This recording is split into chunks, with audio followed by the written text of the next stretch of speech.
Hey, this is Matt once again. Welcome back to another video, and this is a paid request for Andrew. Thank you so much for that.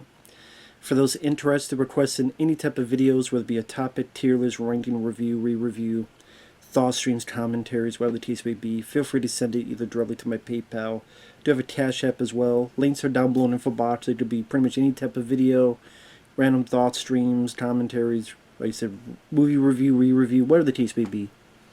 And this time it is of the 1984 film Revenge of the Nerds, which I know has gone down a bit in popularity nowadays because it's un-PC and it's this and that and this and that and this and this. Well, fuck all that. I still think this is a funny film.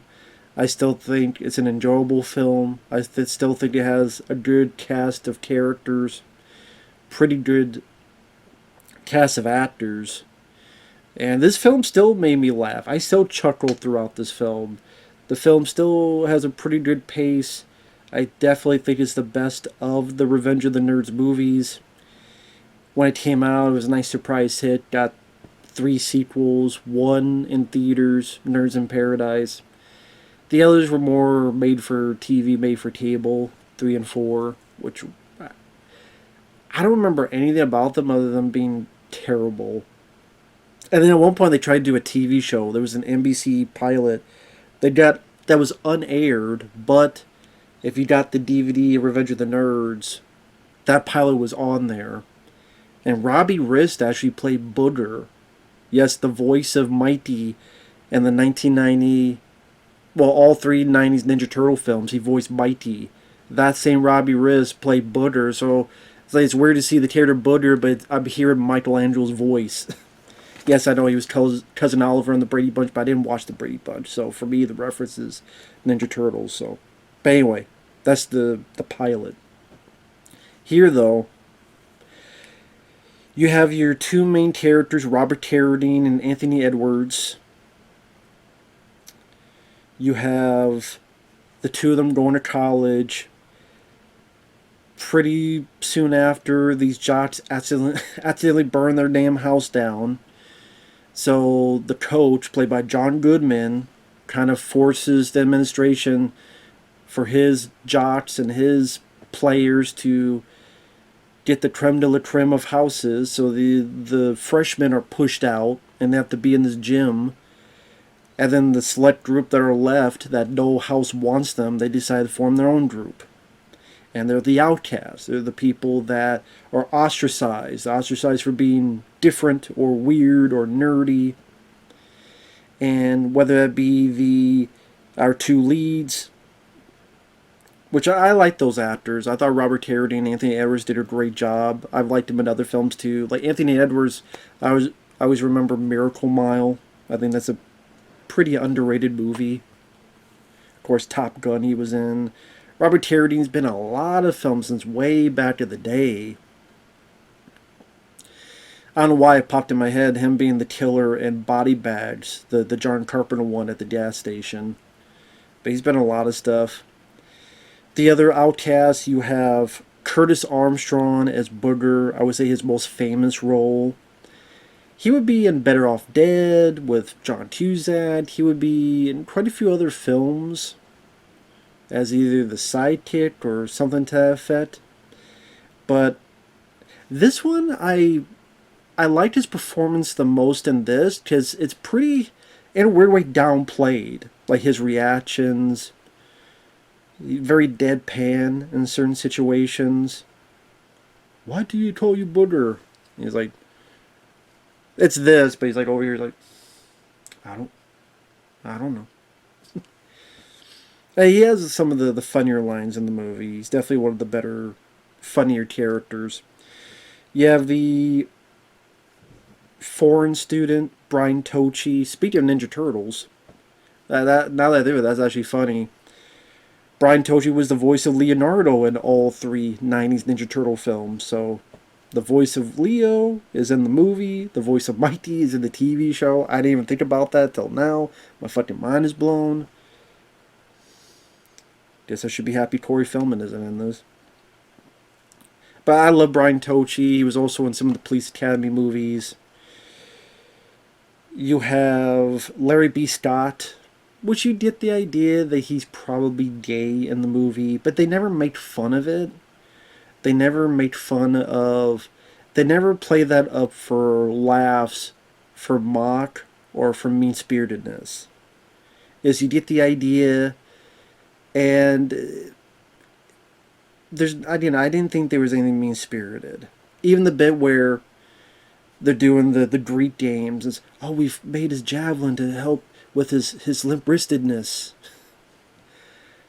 Yeah, that's not making fun of someone being gay. It's someone being limp wristed. You could be straight and limp wristed as well.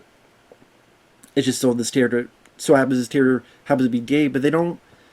Like I say, they don't push that in as a message or anything. It's just one of those things that happens to be, and no one judges him for it. No one ostracizes him for it. He's part of the group. He's just another friend, another buddy. You have this younger kid who got in because he's smarter, a lot smarter considering his age. So you have this group of people, again, as outcasts, and how they unite, they fix this house up, they get revenge on the people that have ostracized them, and they stand up for themselves. So it's kind of a story of the underdog. Which is funny because nowadays nerds aren't, they are not really looked at with that patronizing sensibility, because the stuff that was once found nerdy is now cool. Like, oh, Dungeons and Dragons are now cool. Superhero comic book stuff are now cool. I was there in the Dungeons and Dragons, and superheroes, I like comic book superheroes. But, a lot of people could say they were always cool. So it's one of those things where even the mainstream, there's a lot of people that are, quote, nerds and etc. And that's one of the reasons I don't think you can make this film today. Because, number one, people just looked at the nerds and go, well, I mean, most people are into that kind of stuff. And number two, they would never make this film because they would consider it too on PC, too cancelable. I know that's not a word, but we need to cancel this. We need to cancel this movie. How about cancel this? How about you cancel that dick that's entering your ass? Okay? Use this instead. Because you have such a tight ass, you need something bigger to fit it. And then whatever comes out, you could drink it. Because that way you could be truly full of shit instead of metaphorically full of shit. Because this movie is in the fucking worst ever. And I hate some of these reaction videos on YouTube. I do. That goes just so over the top. They have the over the top thumbnail.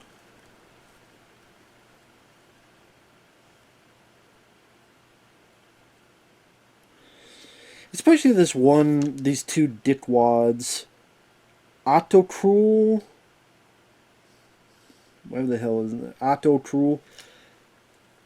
Twins reacted to Revenge of the Nerds for the first time, and they're not even paying attention to the film. They're barely watching the film. They're more like the jocks. I'm like, yeah, it makes sense that you like the dickheads more. Because you two are dickheads. And somehow their videos get hundreds of thousands of views. Okay, two douchebags shitting on a classic because they don't understand it and they're too stupid or too dumb or too idiotic or too fucktarded. Sure, they get the praise. Why not? That's the way the world is today. But, well, fuck those guys. If you watch this film and you sympathize with the jocks, you're a fucking idiot. I'll just be blunt and honest about it. I don't give a fuck about being PC. PC is for pussies. How about them apples?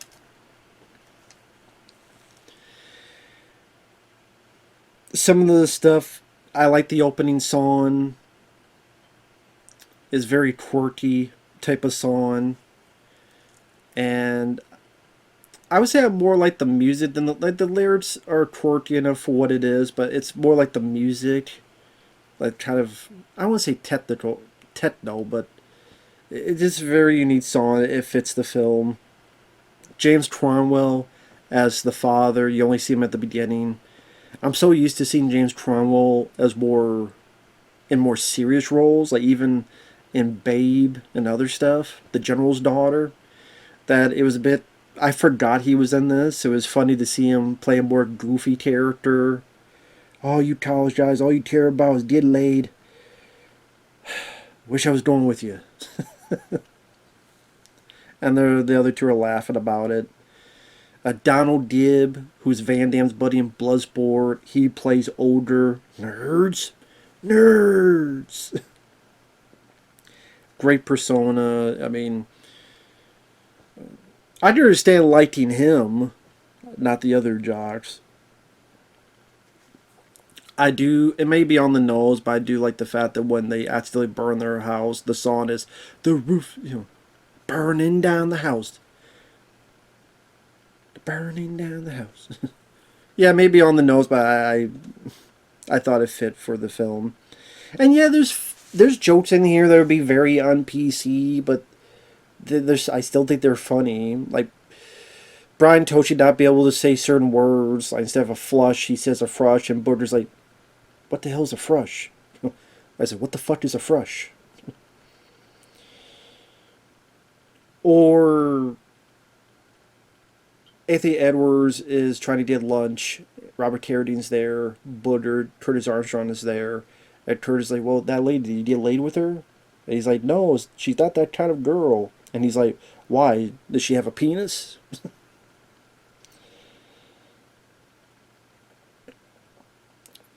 You really feel that these guys actually got along when they were together, that they actually became friendly. Like there was a comfortable vibe amongst the group. And obviously there's so many characters, and it's a fairly short film. It's 90 minutes almost on the dot. Like it's not a long movie. And sometimes there's a part of me that wishes we could have seen a bit more of Curtis and Armstrong and Brian Toshi together, or Larry B. Scott and one of the other guys together, just interacting. Like women I see, like Larry B. Scott, I did like him. I've seen my other films too, Iron Eagle being one of them. So I wish he had a little bit more to do. I wish Brian Tochi had a little bit more to do. But yeah, the camaraderie when they're fixing the place up. I do like the song, "One Foot in Front of the Other," which I know that song would actually be used in the film Ted 2, the Seth MacFarlane film. Because I remember watching Ted 2, actually not a month or so ago, because it was a request, and going, this song sounds so familiar. I know I've heard this song before. I'm like, oh shit. Because I hadn't seen Revenge of the Nerds in a while. I'm like, oh, it's in that. Okay. I like the fact they built this little robot thing. Timothy Busfield, I should mention him. Honestly, I would say it's Timothy Busfield's best role. And he barely says anything, but just his reactions. Like he's trying to clean and his robot's getting near him. He's like, ah, ah. Or like they're watching the ladies on this TV because they've got them monitored. And then all of a sudden he's like, ah. He's looking at his crotch. Ah, ah. I still think that's pretty damn funny.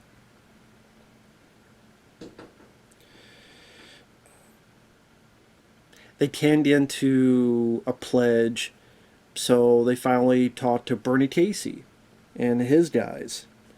And eventually they're able to be a part of their group as well. Bernie Casey, great actor, been in a lot of stuff. I always remember him as the teacher in Bill and Ted's Excellent Adventure. Who's Joan of Arc? Noah's wife? So great to see Bernie Casey in there. Has an authority figure to him, but a comfortable quality that you could easily trust this guy. And the hijinks that ensue, they get screwed over, their party gets screwed up, they won't be left alone. So they do a panty raid. Oh, nerds saw me naked. They're able to put in some cameras. And one of the scenes that people harp on to cancel is when they're watching the ladies. Honestly, that didn't bother me. Because there's a constant. I mean, if that's the case, then we gotta cancel Porties, looking through the peephole. We gotta cancel any movie where a guy looks at a girl and the girl doesn't realize they're looking at him, but they're looking at the girl, or the woman, I should say, look at the ladies. Which that's a line I do like, Robert Carradine, because Anthony Edwards like, are we actually ready to get girls here at college? Not girls, women. I mean, how many movies have we seen where someone is watching woman, a sex, whatever, through a window, through anything of the sort? What, do we cancel all those fucking movies now? No.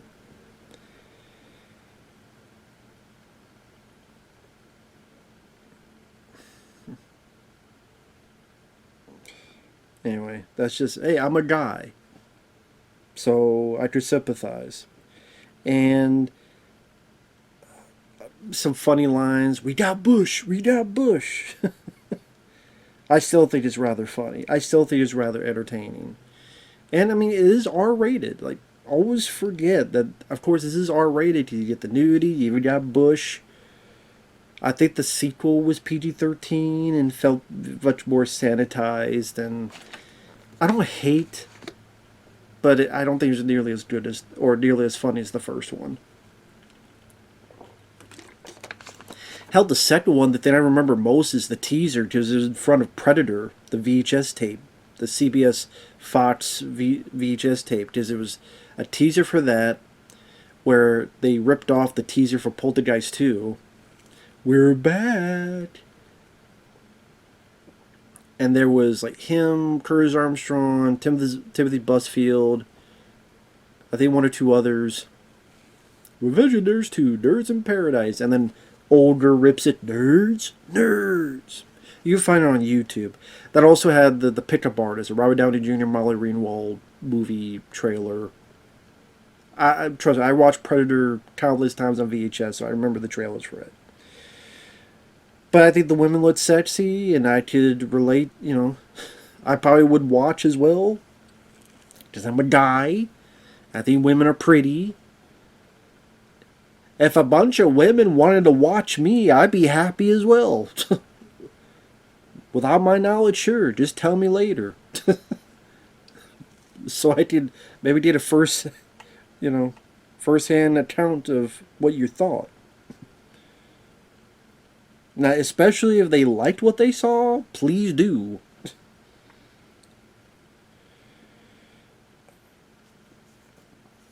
But yeah, they get pushed around. They realize one way to kind of fix this is if they win the Greek games, the series of games, so they could put their own guy as the president, and then maybe they could get a little bit further with the situation that's happening.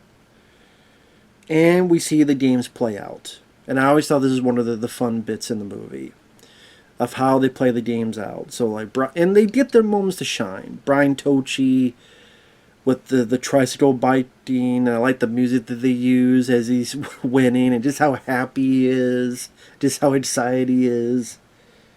And maybe also because I'm a big fan of Brian Tochi. Like I said, I like him, not just Police Academy, but whenever I think of the voice of Leonardo, and you know how much of a Ninja Turtles fan I am, I think of Brian Tochi's voice. So it's always nice to see him there. So yeah, win, Leo, win. The good Leo, not the dickhead Leo from the 2007 CGI TMNT movie. Okay, Larry B. Scott with the javelin.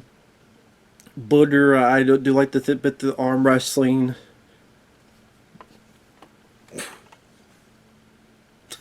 I mean, just how he doesn't go over the top with his performance. Look how funny he is. It's more like a very deadpan in his face for the most part, which makes it funnier. I even think the techno concert is an impressive win with the Timothy Busfield with the violin. catchy tune. It's dated. It's 1984. What do you want them to do? Have a time machine go forward a couple decades and see what's in style, then go back and do it? You mean a film that was made in 1984 looks like it was made in 1984? Holy shit. I can't believe that a film in 1984 looks like a film that was made in 1984, and it looks like 1984. Wow, how dare they make a 1984 film look like 1984?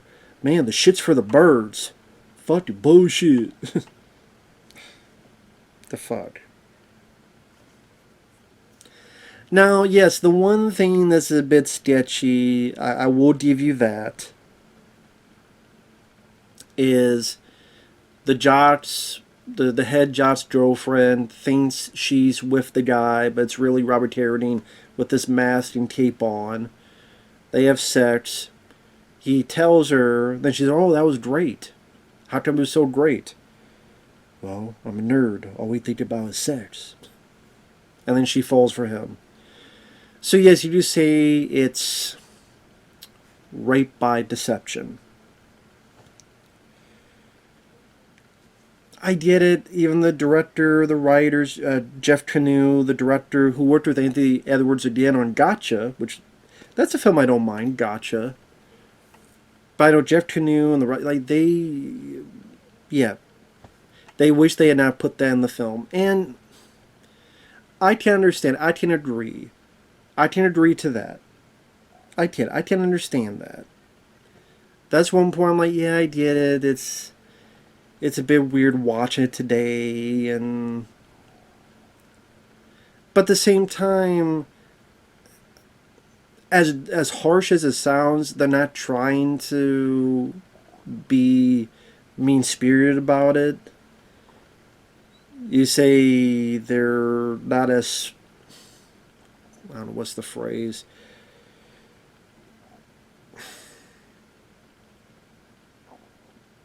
Maybe they should have been a bit more knowledgeable about it. They should have been a bit more. Like I said, it is a weird thing to talk about. It is one of those things that is kind of hard to justify. But at the same time, like, it's.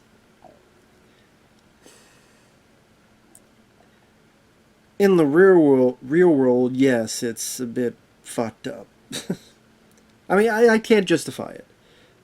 When I'm trying to justify it, I can't. I can't. Maybe someone can, I can't. That's the one scene I would take out.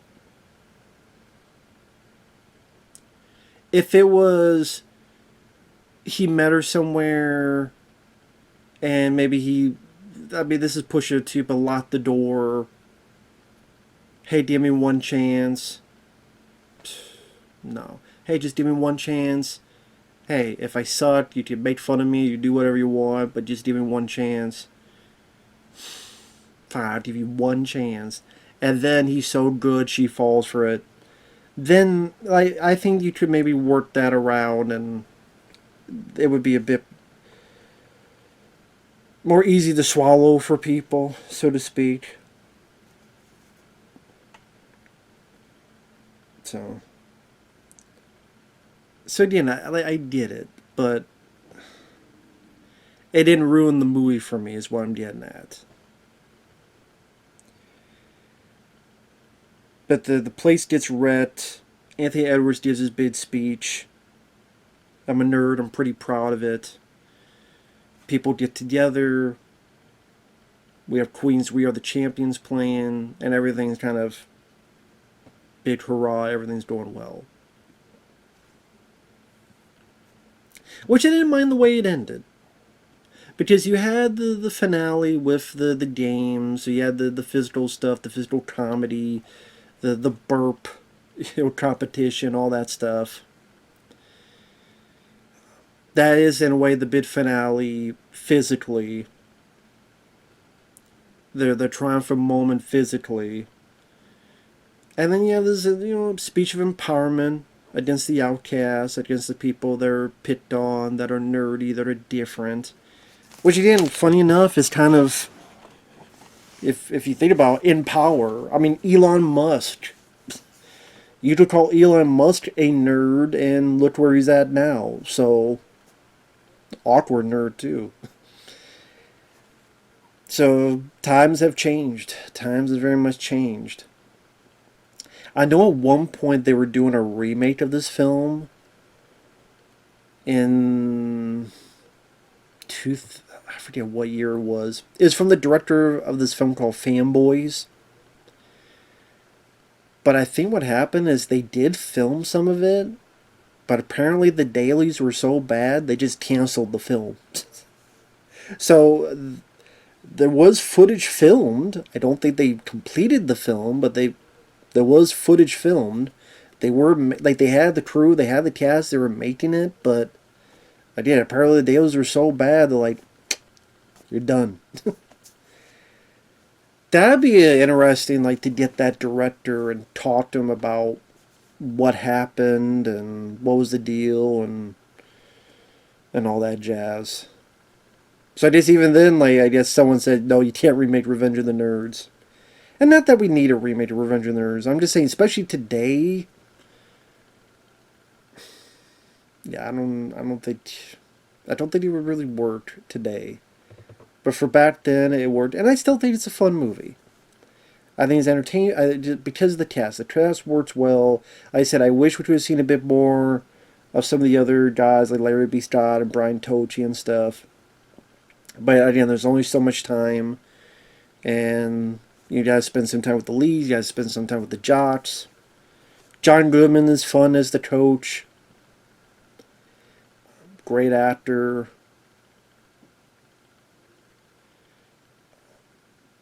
Yeah, the film works well for what it needs to do. Again, underdog comedy.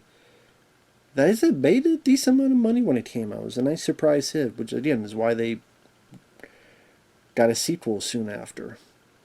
But with that said, thanks for watching. It was fun to go back and rewatch this. Still held up for me. Yes, that one scene is troublesome. I get it, but I'd be curious to hear what people's thoughts on that down below. Thanks for watching. We'll see you guys later. Bye bye.